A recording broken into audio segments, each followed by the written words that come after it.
Everyone, so in this video we're going to talk about how to pitch the ball closer. Now, pitching for me is anything that's not a full shot, but not a finesse wedge, like a chip. So I refer to these as distance wedges. You'll hear lots of people talk about how you can control the swing with a sort of 7:30 and 9 o'clock and a sort of 10:30 swing in relation to the arm swing. And that's really difficult for people to repeat. For me, I can find a really simple way to help you get better at that, more consistent with your pitching, and give you 3 different shots for every one of your wedges from 30 to 115 yards, which is what it is for me. For everyone it will be different, but the important thing is try these out, practice them on the golf course, practice them at the range, understand where your distances are, and it will understand what the 3 different swings you can give yourself with every wedge in your bag. So if you've got 3 wedges, that'll give you 9 different yardages. If you've got 4, it will give you 12.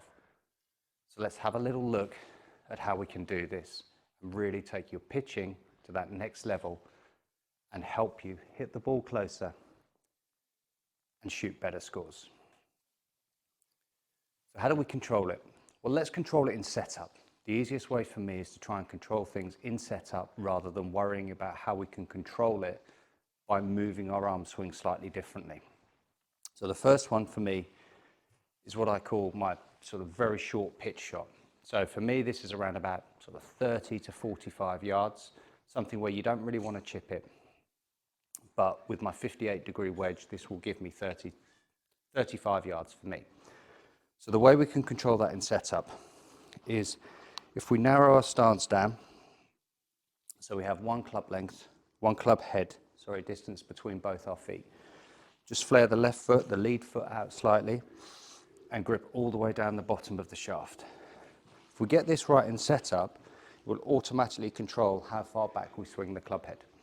So we've got one club length, one club head, distance between our feet, as you can see there, gripping right down the shaft. I've got my 54-degree wedge here, gripping right down the shaft.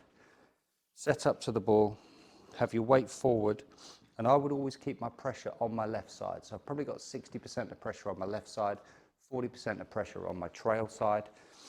Keep the weight forward, and then as you swing back, you'll find that's about as far as you can swing the golf club. And then just swing all the way through the ball, making sure your chest faces the target at the end. So let's see what that looks like. So I'm set up, one club head width between my feet, gripping all the way down the shaft, weight all the way forward, and just keep that pressure forward.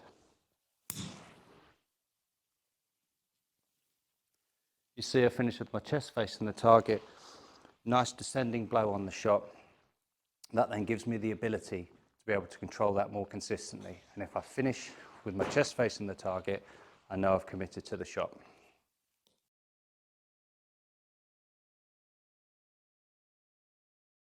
How do we swing it that little bit further? So this is between sort of like the little one and the slightly longer one.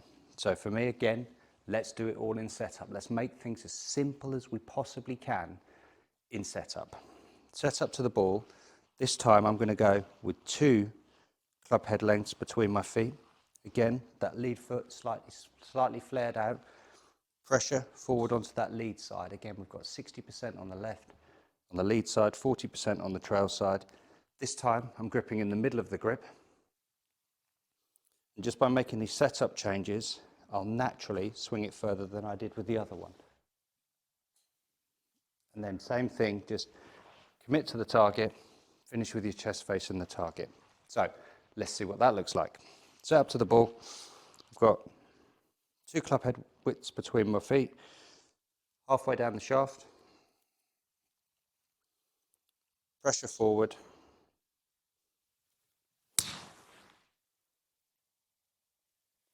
And finishing with my chest facing the target. Now you notice on that one, the backswing was slightly longer, but I didn't have to even consciously think about it. I just changed it with my setup, which enabled me to swing a bit further back, which means the ball flies further.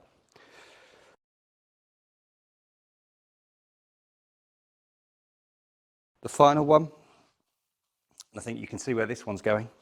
So we're going to have 3 club head widths between our stance, slightly wider stance, gripping at the top of the grip, pressure forward, and you'll find when you swing back and keep the pressure forward, that would be what people would refer to as a 10-30 swing. But I haven't got to think about it. I've just got to get my club, get set up correctly, and I'll naturally swing it back that far. So, 1, 2, 3. The top of the grip, pressure forward, and just go ahead and commit. So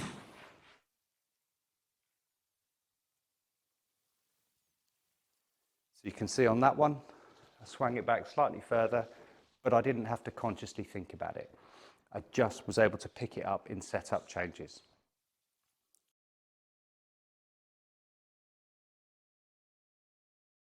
So let's just confirm what we've spoken about.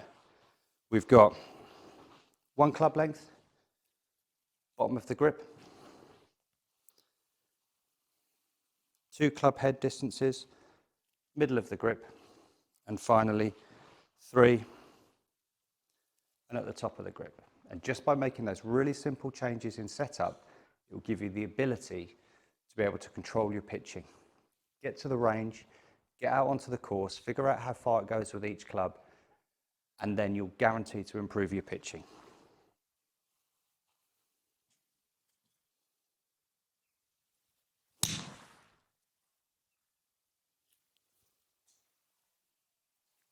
Three different shots, 4 wedges, that gives me 12 different yardages from 115 yards and in. For me, find your own distances, get out onto the range, find out what your normal distances are, keep that rhythm nice and smooth, make all the changes in setup, and I guarantee you'll hit your wedges closer.